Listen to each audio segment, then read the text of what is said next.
In this video I will mount a small compressor to a wall.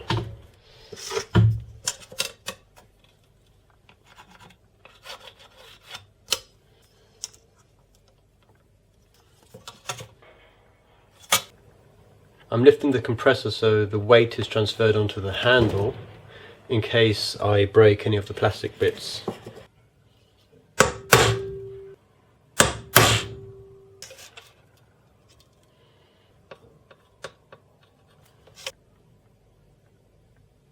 So it's really important that I don't drill into the tank.